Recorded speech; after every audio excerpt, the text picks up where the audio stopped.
현재 중국에서는 한국을 상대로 무모한 갈등을 지속해왔던 중국 정부로 인해 현대차를 비롯한 한국 기업들이 탈중국화에 적극적으로 나서면서 중국의 경제 기반이 송두리째 무너질 위기에 내몰리고 있다며 연일 중국 매체들의 아우성이 끊이질 않고 있습니다. 특히 최근에는 현대차가 중국의 배터리 산업을 고사직전으로 내모는 사상 초유의 조치까지 꺼내들면서 이러한 분위기가 더욱더 극대화되고 있는 상황입니다. 최근 중국의 전자공학 매체로 잘 알려진 이타임스 차이나는 한국의 자동차 기업인 현대차가 리튬인산철 배터리 생산에 나서면서 중국의 배터리 산업이 송두리째 붕괴될 위기에 놓였다며 크게 한탄하는 반응을 보였습니다. 먼저 이 매체는 최근 주요 외신들이 보도한 바에 따르면 현대차가 2024년 말까지 리튬인산철 배터리를 개발 및 제조하기 위해 한국의 여러 기업 및 대학과 협력하고 있는 것으로 나타났다고 보도했습니다. 이는 그동안 LG에너지솔루션과 SK온 등 한국의 배터리 기업들은 물론이고 중국의 배터리 기업인 CATL로부터 전기차 배터리를 공급받아왔던 현대차가 자체적으로 전기차 배터리를 생산하기로 했다는 것입니다.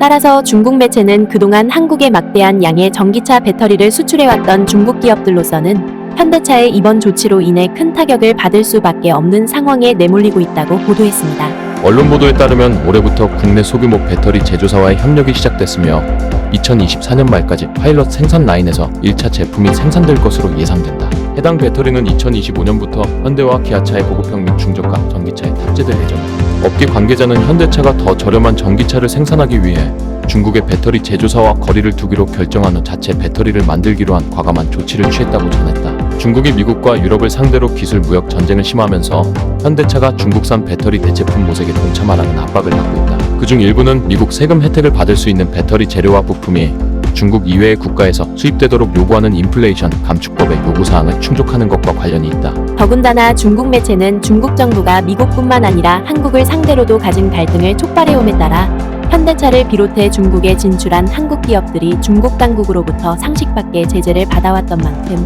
현대차가 중국산 배터리를 사용한다는 것은 이율배반일 수밖에 없다고 보도했습니다. 따라서 한국의 현대차가 쏘아올린 자체 배터리 개발은 세계 배터리 시장에 큰 충격을 안겨줄 뿐만 아니라 중국의 배터리 산업을 붕괴 직전까지 몰고 가는 이른바 부메랑 효과를 발생시키고 있다는 것입니다. 실제로 이 매체는 당장 현대차의 이번 조치로 인해 중국의 대표적인 배터리 기업이자 세계 최대의 배터리 기업으로 자리매김하고 있는 CATL이 가장 큰 타격을 입게 될 것이라고 전망했습니다. 그도 그럴 것이 최근 미국 경제 매체인 블룸버그가 보도한 바에 따르면 해를 거듭할수록 급성장하고 있는 전기차 시장이 2030년에 이르면 그 규모가 8조 8천억 달러에 달하고 2050년에는 무려 57조 달러에 이를 것으로 전망되는 사실을 놓고 보더라도 현대차를 비롯한 글로벌 자동차 기업들의 탈중국화는 전기차와 전기차 배터리 산업 육성에 의존해왔던 중국의 경제 성장에 큰 타격을 가할 수밖에 없다는 것입니다.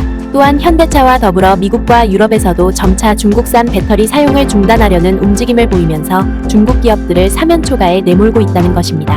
지정학은 중국 배터리 제조업체에게 큰 위험이다. 인플레이션 감축법은 보조금을 받는 전기 자동차에 미국 또는 인정된 자유무역 파트너에서 공급되는 배터리를 일정 비율 포함하도록 요구한다. 유럽연합은 중국에서 수입된 전기차에 대해 반보조금의 조사를 벌이고 있고 2030년까지 국내에서 40%의 청정 기술을 생산한다는 목표를 세웠다. 그러면서 중국 매체는 현대차와 서방 진영의 이 같은 움직임은 나날이 성장하는 전기차 시장에서 중국의 배터리 기업들은 오히려 시장 퇴출의 위기에 내몰리는 신호탄이 될 수 있다며 자국 정부가 시급히 대책을 마련해야 한다고 촉구했습니다. 실제로 이 매체는 향후 6년 동안 전기차와 배터리의 지정학이 어떻게 변화할지 전혀 예상하지 못할 만큼 크게 요동치고 있는 상황에서 중국 정부가 이에 대한 대비책 마련을 수수방관하게 된다면 가뜩이나 깊은 수렁에 빠진 중국 경제가 더 큰 암초를 만나게 될 것이라고 경고했습니다. 우리가 상대적으로 확신할 수 있는 유일한 것은 그 결과가 놀랄 수 있다는 것이다. 2010년에 배터리가 세계 경제에서 이처럼 주도적인 힘이 될 것이라고 누가 상상이나 했겠는가. 따라서 중국 매체는 생존의 기로에 놓인 중국의 배터리 기업들이 다시 성장의 발판을 마련하기 위해서는 중국 내에서만 머물지 말고 해외 진출을 적극적으로 노려야 한다고 조언했습니다. 또한 이 매체는 전기차 배터리가 향후 세계 경제를 이끌어갈 대표 산업으로 급부상하고 있는 만큼 중국 정부가 전 세계를 향해 무모한 대립을 이어갈수록 전기차 배터리 시장에서 중국의 영향력이 급격히 축소될 수밖에 없다며 이를 만회하기 위해서는 한국 등 이웃 국가들과의 협력을 다시 복원하는 등 먼 미래를 내다보는 해안이 절실히 필요하다고 보도했습니다. 결국 중국 매체의 이러한 보도는 자신의 위치와 능력을 객관적으로 평가하지 않고 기고만장과 자화자찬만 거듭할수록 더 큰 위기를 자초한다는 사실을 매우 적나라하게 대변해주고 있습니다. 구네스북 영상을 재미있게 보셨다면 구독과 알림 설정 꼭 부탁드리겠습니다.